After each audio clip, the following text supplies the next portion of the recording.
Hola nuevamente, apreciados alumnos del cuarto curso, primera sección de la carrera de Psicología de la FAFI.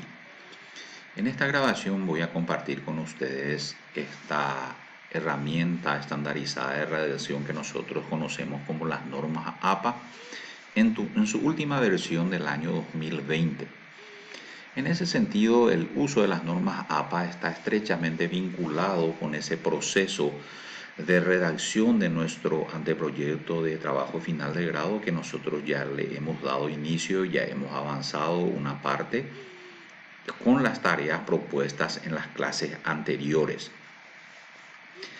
La idea justamente de presentarles este material es que nosotros, aparte de ganar en cantidad en cuanto a la redacción de nuestro anteproyecto, también vayamos ganando en calidad, porque también el control del uso de esta norma APA forma parte de nuestro reglamento de elaboración tanto del anteproyecto como del trabajo final de grado. En ese aspecto ya vamos a ir presentando parte de esta diapositiva y explicando brevemente porque también le quiero hablar de la tarea propuesta para la clase 3. A ver la siguiente diapositiva entonces. Ahí está. Cuando nosotros habilitamos un archivo, principalmente en el Word, para iniciar la redacción, ¿qué es lo que nos ocupa? Nos ocupa colocar los títulos. Entonces, los títulos que habitualmente usamos es el título principal, que siempre va centrado y en negrita, y a continuación ya van los subniveles, o sea, los subtítulos que van numerados también en forma secuencial. Aquí ustedes tienen, los subtítulos van alineados a la izquierda y en negrita. El nivel 3 también va alineado a la izquierda en negrita, pero está en cursiva.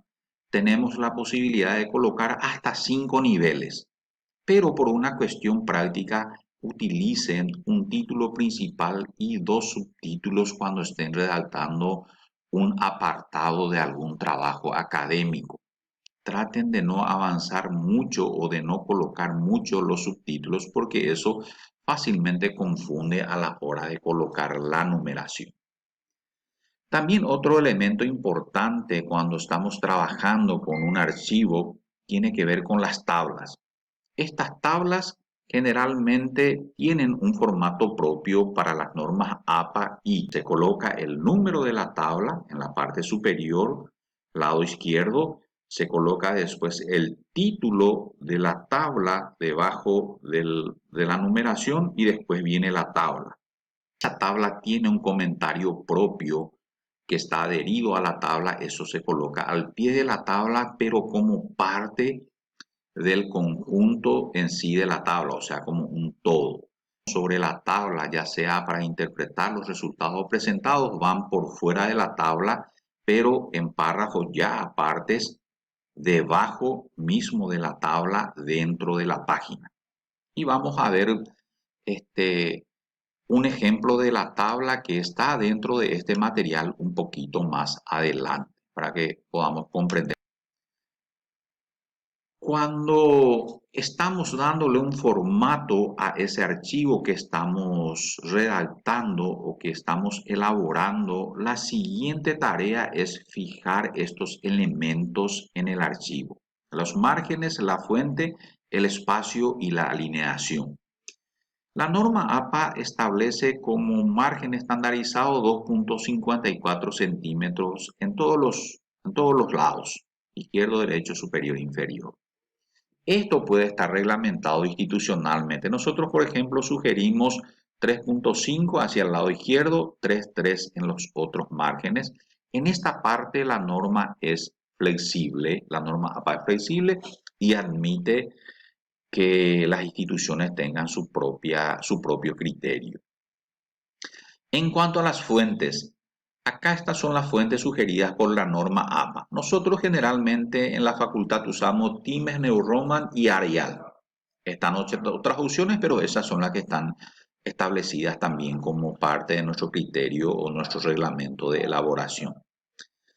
El espacio sugerido por la norma APA entre líneas es el doble. Nosotros sugerimos dentro del reglamento o está especificado dentro del reglamento que sea 1,5.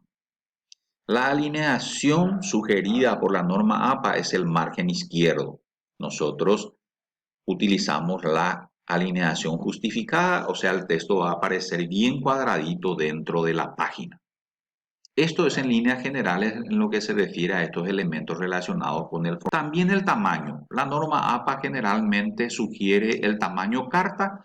Nosotros en el ámbito académico y como parte de nuestra reglamentación en la facultad tenemos el uso de la hoja tamaño A4.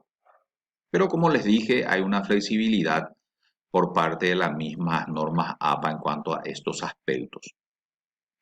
Donde sí la norma APA no es flexible es en las citas. Este es otro elemento central para el estudiante también a la hora de redactar. Y hay que apropiarse de esta herramienta, no es tan fácil apropiarse también de esto porque necesitamos práctico. Para citar nosotros tenemos dos opciones, el parafraseo y la cita directa. El parafraseo no es otra cosa sino la reelaboración de las ideas de un autor que estamos leyendo con nuestras propias palabras, pero sin olvidarnos de citarle a ese autor. Aquí ustedes tienen apellido del autor, año entre paréntesis y fíjense, este es el formato que generalmente se utiliza. Acá el mismo material nos dice que cuando es opcional o no es obligatorio colocar. Este es un parafraseo corto donde este señor leyó las páginas 152 y 153 y con sus palabras él resumió esas dos páginas en este párrafo cortito. Por eso seguramente para dar una idea de que en realidad acá hay un resumen de 2 páginas.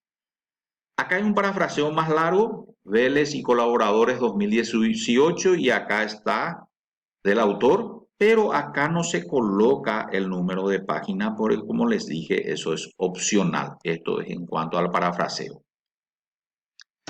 Con respecto a la cita directa, para iniciar un poco la explicación de estas citas directas, tenemos que decir que no tenemos que abusar de las citas directas. Entre un momento de todo lo redactado tiene que ser cita directa, porque con eso se evita el copie y pegue o el copy paste como nosotros también lo conocemos. Cuando esa cita directa, acá también tenemos dos opciones. Cuando la cita directa es inferior a 40 palabras, vale. Y acá sí se coloca el apellido, el año y el número de página. Acá tienen un ejemplo. Cuando la cita directa supera las 40 palabras, hay que separarlo en un párrafo aparte. En ese caso, se coloca una sangría de 1.27, una sangría de 1.5, no hay ningún problema por eso, para hacerlo coincidir con nuestra sangría que normalmente usamos, por ejemplo. Acá están los apellidos de los autores, el año y el número de página. Esta es otra opción. En las versiones anteriores, acá no se coloca comillas, no se coloca cursiva, nada. Se coloca como una redacción normal. En las versiones anteriores esto se colocaba también con un tamaño inferior. ¿Se acuerdan ustedes que cuando encontrábamos algunas obras y estaban las citas directas, estas se separaban así, pero el tamaño dentro del párrafo separado era un número inferior a la redacción normal? Tampoco nadie les va a decir nada si es que ustedes usan esa modalidad, porque esas son versiones recientes también, pero esta es la última versión 2020. Aquí está el ejemplo de la tabla que les dije que íbamos a ver. El número, el título, la tabla, que puede ser un formato Excel o puede ser un formato SPSS, la nota dentro de la tabla, la nota al pie dentro de la tabla, y si acá vamos a hacer un comentario dentro de la página, eso ya va por fuera de la tabla.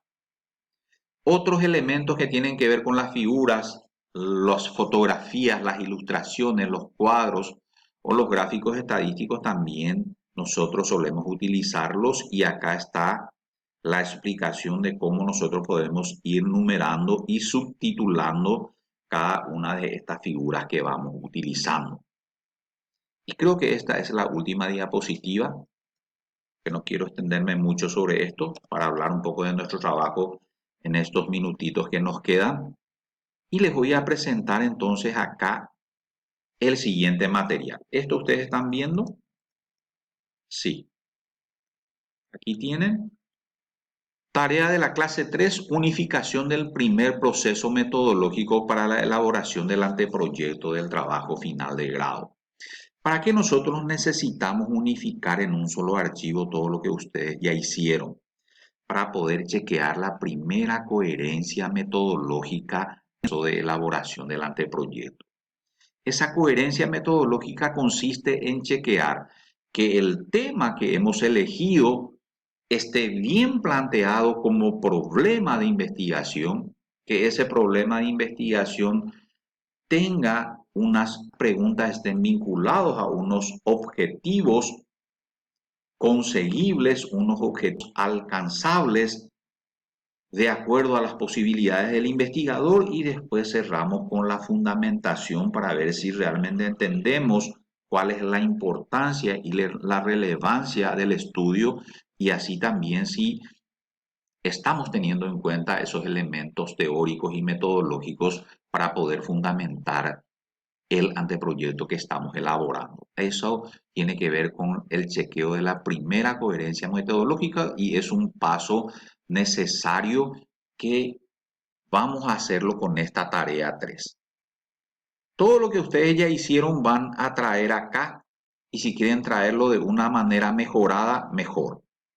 Acá van a colocar el tema, si quieren delimitarlo mejor pueden hacerlo porque ya están en mejor. Van a colocar los antecedentes, acá ya les pido 5 antecedentes, algunos colocaron 1 o 2 en los ejercicios anteriores, acá yo ya les pido 5 porque ya comprenden mejor el tema, están accediendo a más materiales y acá se les pide colocar 5 antecedentes.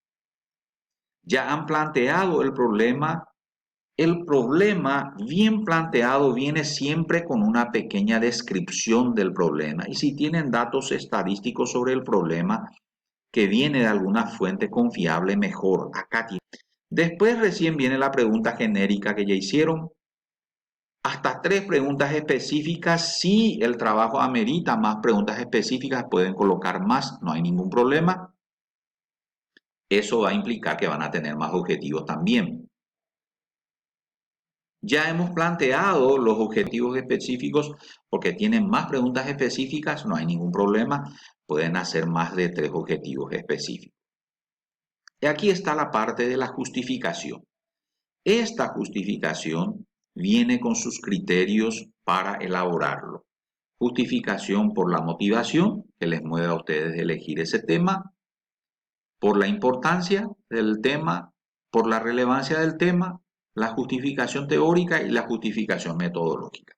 Eso debe tener por lo menos unos 3/4 de página, una página, y aquí ustedes tienen el espacio. En fin, como están viendo, en esta tarea 3 lo que hacemos es justamente eso que hemos mencionado, ensamblar como un todo y en un solo archivo el trabajo que ya hicieron para que después, con la mirada de un experto, ustedes tengan las orientaciones para que puedan hacer los ajustes. En ese sentido de los ajustes, yo leí los trabajos que ustedes me enviaron con mucha atención, con mucho interés. Algunos temas escogidos son muy buenos, son muy actuales también. Se han encarado bastante bien esos trabajos, y justamente acá recién ustedes van a ver bien con este archivo cómo cada una de esas partes van interrelacionadas, y esas dudas que tienen también vamos a ir disipando de a poquito. Y por favor, compartan conmigo el archivo en Word, no me alcen el archivo en PDF porque yo ya estoy editando esos trabajos que me enviaron en Word, ya estoy haciéndole los ajustes. Si me envían en PDF no puedo hacerlo. Entonces quiero ayudarles a ganar tiempo y a ganar calidad también en su trabajo, y yo mismo estoy metiendo la mano en esos trabajos para que quede bien. Entonces les aliento a seguir adelante, les aliento a los compañeros también que se sumen a esta materia, porque esta materia es de fundamental importancia para el proyecto, y ese anteproyecto va con la firma del docente investigador para que pueda después ser procesado en la dirección de investigación. El profesor de metodología les tiene que firmar por ese anteproyecto. Y aquí estamos terminando nuestro encuentro virtual de hoy, aunque sea por esta grabación. Muchísimas gracias.